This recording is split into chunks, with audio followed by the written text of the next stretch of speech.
¿Qué tal? Nuevamente con Cecilia Blume. Tenemos que seguir hablando sobre el gas. Cecilia, ¿cómo estás? Muy bien, gracias. Y sí, tenemos que seguir hablando sobre el gas porque hay mucha información que dar. Y creo, Cecilia, que muchas confusiones conceptuales que es importante empezar a aclarar. En estos días, correcciones van, correcciones vienen, se ha usado construcciones del tipo estatización, nacionalización, se les ha puesto como alternativas, han comenzado a circular intentos de interpretación y delimitación de ambas construcciones. Yo creo que lo primero que tenemos que hacer, César, es pensar de dónde venimos.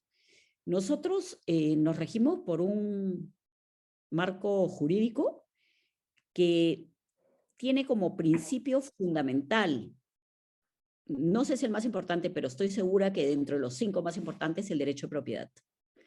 ¿Y por qué lo tiene de esa manera? Lo tiene de esa manera porque nosotros venimos de una historia de expropiaciones, de una historia de donde el derecho a la propiedad era limitado y donde este derecho a la propiedad estaba limitado justamente por lo que se llamaba el interés social. Entonces, si había interés social, que era más o menos cualquier cosa, te podían limitar el derecho a la propiedad. Eso lo vimos en agricultura, con la expropiación de las tierras, lo vimos en industrias, con la expropiación de las industrias, lo vimos en las pesquerías, con la expropiación de la pesca, y lo vimos en casi todas las zonas o las áreas, lo vimos con la expropiación de los medios, y lo vimos con todo lo que nosotros teníamos durante muchos años como aparato productivo. Este aparato productivo se expropió y pasó a manos del Estado. Entonces teníamos un Estado que gestionaba los recursos naturales, teníamos un Estado que gestionaba empresas, teníamos un Estado que tenía desde cinemas hasta pollerías, y teníamos un Estado que hacía de todo. Esto es un modelo de desarrollo, esto no es ni bueno ni malo per se, es un modelo de desarrollo. Pero ¿qué nos pasó en el Perú?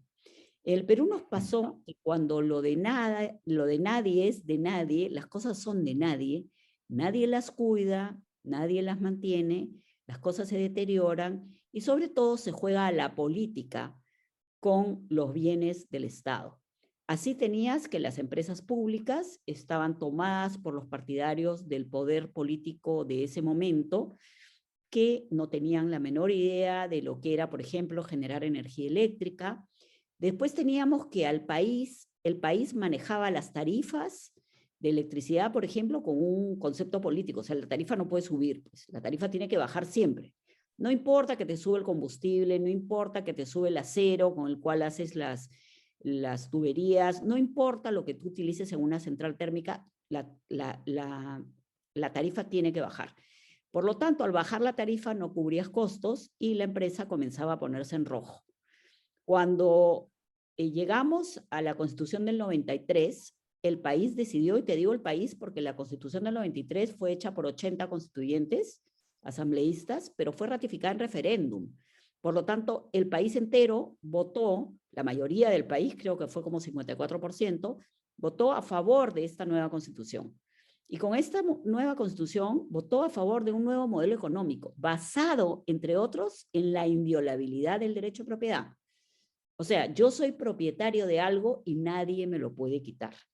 El Estado solo me lo puede quitar por causa de seguridad nacional. Esto es en caso, por ejemplo, donde hay una guerra y tú tienes que intervenir ciertas cosas, o en caso de necesidad pública. Y la necesidad pública es la necesidad de todos, no es la necesidad de unos cuantos, y está muy tipificada en la ley.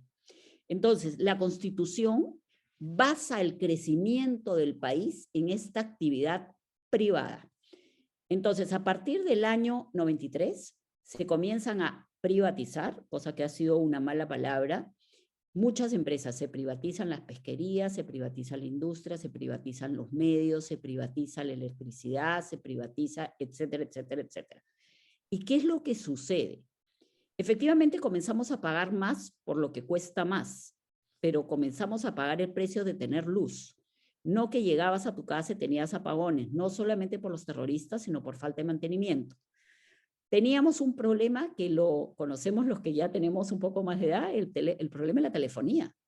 Tú no tenías teléfono, era imposible tener un teléfono, y cuando te ponías para poner tu teléfono tenías que esperar 10 años, cuando no pagabas, y cuando pagabas y le comprabas la línea a un tercero, que pagabas como $3,000, que en aquella época era como que pagaras ahorita como $13,000 por una línea telefónica, te la iban a poner a tu casa y te decían que no hay par. Toda esta introducción, ¿por qué la hago? Porque el artículo 70 de la Constitución se amarra, ata al Perú y dice: el derecho de propiedad es inviolable. El Estado lo garantiza el Estado, no cualquiera. Se ejerce en armonía con el bien común y dentro de los límites de la ley. Obviamente tú no puedes ir contra la ley. A nadie puede privarse de su propiedad, sino exclusivamente por causa de seguridad nacional o necesidad pública declarada por ley y previo pago en efectivo del justiprecio que incluye la compensación por un eventual perjuicio. Y con esto termino de leer la Constitución. Pero ¿cómo hemos basado nuestro desarrollo de los últimos años? Hemos basado nuestro desarrollo en la propiedad privada, en las empresas privadas. Y como les dije anteriormente, esto no es ni bueno ni malo en sí mismo. Esto es bueno o malo dependiendo de cómo nos va. Y el Perú ha crecido de una manera sostenida desde esta Constitución que puede o no gustarnos, pero que la votamos a favor de ella por lo menos casi el 54% de los peruanos. Entonces, en esta Constitución nosotros votamos para que el Estado no fuera empresario y más bien solo interviniera en la economía allí donde no interviene el privado. Entonces, llevando esto a lo que está pasando ahora, lo que ha dicho el presidente, y lo ha dicho claramente, y lo ha dicho con toda sapiencia, porque ha dicho: quiero que el Congreso, ya es hora que el Congreso me acompañe en dar una ley para estatizar o nacionalizar el gas de camisea. Entonces, él sabe que necesita una ley, sabe que la ley la tiene que dar el Congreso porque él no puede legislar, y sabe perfectamente que hay un artículo mediante el cual tú puedes estatizar la propiedad privada. Entonces, la propiedad privada, que es inviolable, puede ser retirada de los propietarios por estas dos causas: seguridad nacional o necesidad pública, puestas en una ley donde te tienen que explicar. No te pueden decir es por seguridad nacional, no. Te tienen que decir por necesidad nacional lo que quiere decir tal cosa, ¿no? Y previo pago del justo y precio, y también la compensación de un eventual perjuicio. ¿Qué quiere decir? Que estas empresas, por ejemplo, las que tienen 40 años de concesión y están en el año 20, tú les tienes que pagar por el perjuicio los 20 años que siguen, fuera de lo que valen los fierros y de lo que vale el valor presente, etcétera, etcétera, más lo que dejan de ganar en estos años. Entonces, el presidente sabe perfecto lo que está diciendo. A mí realmente me llama la atención que hoy día no solamente salga Pedro Franque, sino salga él mismo en un tuit en el cual ha puesto que él respeta la libertad de empresa. Y yo no tengo ninguna duda de eso. Lo que yo quiero saber es si él respeta la propiedad privada. Estamos hablando de dos cosas distintas. La libertad de empresa, que yo pueda tener la empresa que yo quiera, siempre y cuando la empresa sea legal. Yo no puedo tener una empresa, hacer del narcotráfico una empresa, porque eso es ilegal. Pero yo puedo tener una empresa de camiones, puedo tener una empresa de zapatos, puedo tener un estudio de abogados, puedo tener una consultora, lo que quiera dentro de la ley. Yo quiero saber si el presidente de verdad respeta el derecho de propiedad. Y ahí es donde yo tengo mis dudas. ¿Por qué? No porque el presidente sea malo o el presidente sea de izquierda, no, sino que el modelo de izquierda es un modelo donde la propiedad es colectiva y no es propiedad privada. Y por lo tanto, allí creo que tenemos un problema y serio, porque aparentemente el presidente y el partido de gobierno estarían más de acuerdo con la propiedad colectiva, con la propiedad de nadie, con la propiedad estatal, que con la propiedad privada que está contenida en la Constitución del 93. Camisea es una concesión. ¿Tiene algún sentido vincular las palabras expropiación con concesión? Porque, por ejemplo, en la propia historia que ha contado, que tiene un capítulo previo en la Constitución del 79, ¿no? La que el primer movimiento de asociación fuerte de expropiación con justiprecio, El objeto de referencia de las expropiaciones eran las tierras. Y todo Ujú. el debate sobre la indemnización de los bonistas de la reforma agraria de los 70 comienza con las cláusulas constitucionales del 79. Pero claro, hoy estamos hablando de propiedad, y tú lo has dicho, la clave de la expropiación y de las reglas que limitan la expropiación están en la protección de la propiedad privada. Ujú. Una concesión es un derecho. Lo que pasa es que nunca ha habido una expropiación de una concesión en Perú, porque las concesiones en Perú datan de hace poco, ¿no? De los años 2000 más o menos, ¿no? Entonces, cuando tú expropias una concesión, y me estoy tratando de imaginar, acuérdate tú que en Perú no hemos tenido expropiación de concesión, pero sí hemos tenido reversión al Estado, Claro. ¿no? Entonces, sí ha habido reversión al Estado, pero ¿de qué ha habido reversión? ¿Ha habido reversión del derecho de concesionario o ha habido reversión del derecho más lo que nosotros llamamos los fierros? ¿No? Entonces hay que mirar eso bien. Yo me imagino que en un caso como el de Camisea, tú tomarías la empresa, obviamente tú tienes que tomar la empresa y la comienza a operar alguien del Estado peruano. Tú podrías válidamente hacer una empresa que se llame pues Gas Perú, utilizar a Petroperú, utilizar a quien te dé la gana, cualquier empresa dentro del ámbito de FONAFE, porque tú lo que no puedes hacer es dejar de operar esta concesión. Si tú dejas de operar esta concesión, el 40% de Lima se queda sin electricidad, del Perú se queda sin electricidad. Digamos, no Entonces puedes no dejar de puedes operar parar, el no negocio. puedes pararla, porque además acá hay un problema conceptual importante. Primero que el negocio del gas, como se le llama en el argot del Ministerio de Energía y Minas antiguo, donde yo tuve la suerte de trabajar, eh, eh, es un negocio, y nosotros le decimos el negocio eléctrico, el negocio del gas, no porque sea un negocio de plata, sino el sector, por decirlo de Tiene una alguna manera. actividad, ¿verdad? Así, la actividad. La actividad del gas es una actividad súper intensiva en capital. O sea, tienes casi, en lo que tienes hasta ahora, tienes conservadoramente 12.000 millones de dólares privados invertidos. Y tienes muchas partes, es como un rompecabezas que se va armando. Entonces, cuando la gente te dice, tenemos que llevarle el gas a todos los peruanos, yo pienso, ¿y para qué querríamos los peruanos el gas? Los peruanos no queremos el gas, los peruanos lo que queremos es pagar menos de energía. Los peruanos queremos cocinar pagando menos. Si yo lo hago con gas, si yo lo hago con GLP, si yo me pongo una cocina de inducción que lo que hace es ahorra la mitad de la electricidad que una cocina normal, si yo me pongo un panel solar, lo que yo gaste menos en energía es lo que yo quiero. Entonces es absolutamente tonta la discusión de hay que llevarle el gas a todo el mundo. No, hay que llevarle energía barata a todo el que no pueda pagar. Y el resto de la energía tiene que tener su valor normal. Entonces, lo primero que hay que hacer es decirle a las personas es que el país tenga una estructura diferenciada dependiendo de cada sitio. Y ahí donde cocinas con leña, que hace tanto daño a las personas, lo que tienes es que cambiarles, primero explicarles qué tienen que usar, se los tienes que dar más barato que la leña, porque si no, no les va a interesar. Por lo tanto, probablemente se los tengas que dar este combustible gratis. Y eso sí se puede hacer. Y se puede hacer con un subsidio del Estado o con un subsidio cruzado. Pero el que tiene para pagar, tiene que pagar. Tú no le puedes pedir a mí, que vivo en Miraflores, que pague la misma tarifa de gas, y eso a mí me parece una cosa de locos, que el que vive en San Juan. O sea, yo debería pagar una tarifa más alta como se hace en Colombia y con esa tarifa subsidio al que tiene menos ingresos. Lo que nosotros tenemos que pensar es que lo que el país debe buscar es una energía al menor precio para el que menos tiene.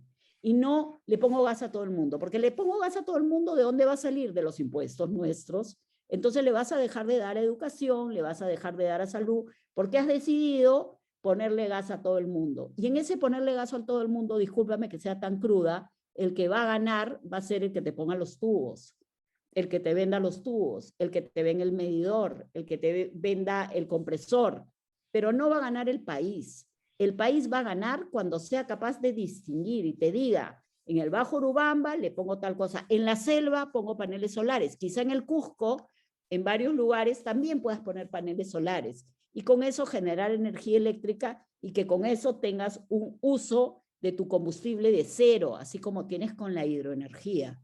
Entonces, por eso es que la nacionalización o estatización no necesariamente es buena o mala per se. Es buena o mala por las consecuencias que trae al Perú, al país. Entonces, no tenemos cosas que sean esto es bueno o esto es malo, porque es bueno o es malo. Lo que nosotros tenemos son experiencias, tenemos ejemplos, tenemos cosas del día a día. Tú, en la entrevista pasada, la conversación pasada que tuvimos, también insististe en que el núcleo de esta cuestión está en discutir la matriz energética y adecuar la oferta a las necesidades de consumo. Ahora has abierto una cosa muy interesante. Has dicho, y quiero preguntarte sobre esto, has dicho, si asumimos, y esto habrá que probarlo, que la mejor opción para expandir la matriz de consumo de energía es el gas, entonces hay un negocio que genera ganancias por sí mismo, sin compartir riesgos, es estático, que es poner los tubos.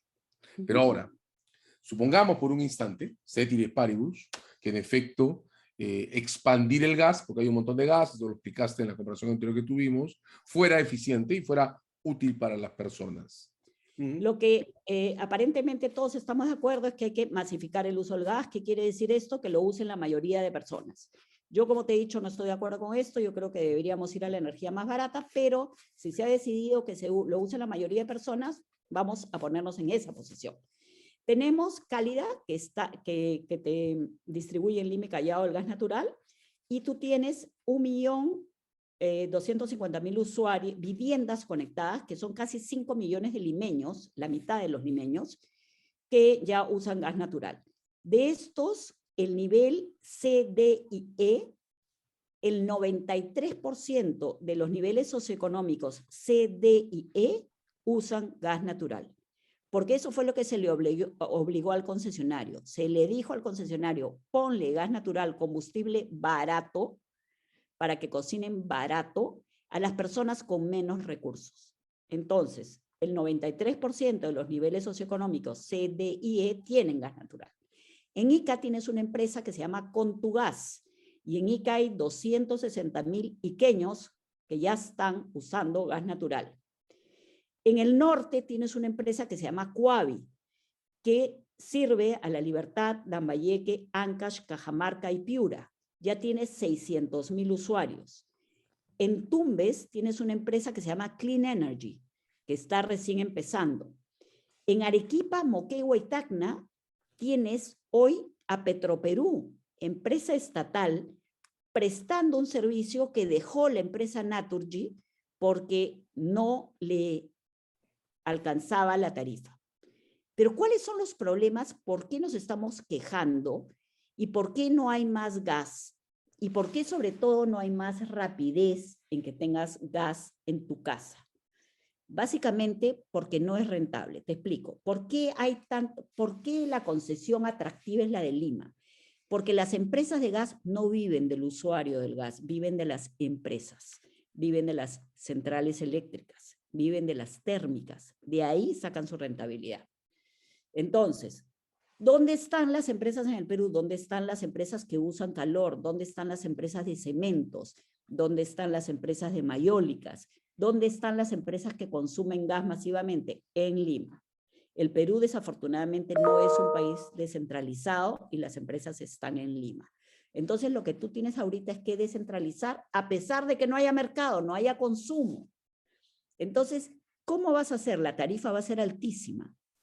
Y esa tarifa va a ser mayor que tu GLP que usas, que tu leña que usas como combustible o que tu panel solar que te podrías poner. Entonces el usuario no va a querer usar el gas. Entonces, como no lo puedes obligar a usar el gas, tú tienes que darle gas barato. Para darle gas barato tienes que subsidiar. Y las empresas privadas no van a entrar ahí donde no tengan una concesión rentable. Rentable es o me lo subsidia el Estado y me lo paga, o me lo pagan los usuarios. Pero yo no voy a meter mi plata y voy a invertir allí donde no puedo sacar un centavo, sino donde voy a perder plata. Eso no lo harías tú, no lo harías yo. Tú no pones un estudio de abogados para perder plata. Mañana contratas a 100 abogados maravillosos y vas a perder plata porque tu estudio no aguanta 100 abogados, probablemente. Entonces, tú no vas a perder plata, porque nosotros, tú no haces un negocio para perder plata. Por eso, ¿qué tiene que hacer el país? Y hay 1000 sugerencias. El país tiene que estudiar esto con calma. Jaime Quijandría, que fue el gran propulsor del negocio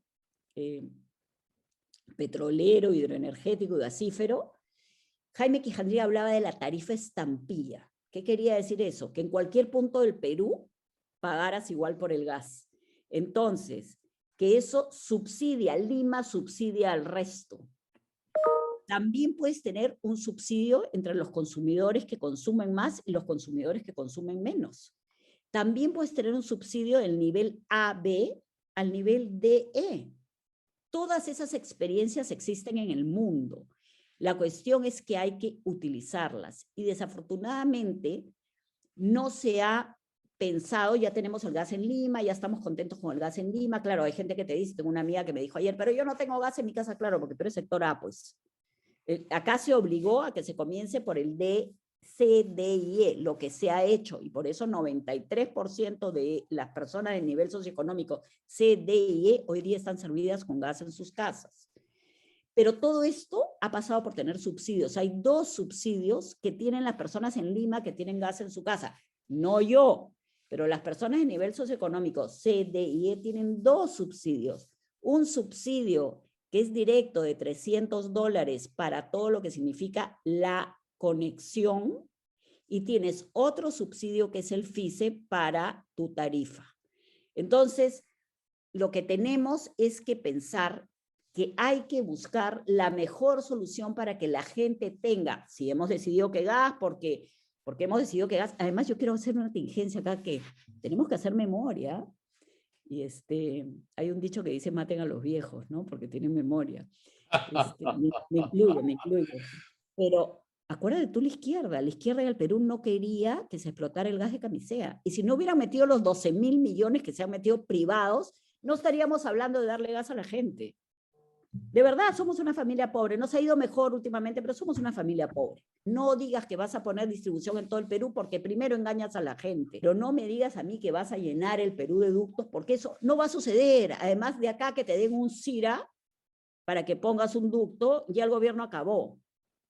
Porque todos sabemos que entre que te den tu certificado de inexistencia de riesgos arqueológicos, pueden demorarte 3 o 4 años, si no 5. Vamos a tener el último ciclo, esta parte queda clarísima, la masificación de gas según una matriz energética requiere una medición clara del sentido de la inversión y no la mitificación del objetivo como si fuera un bien por sí mismo. Nada es un bien por sí mismo si no se mide.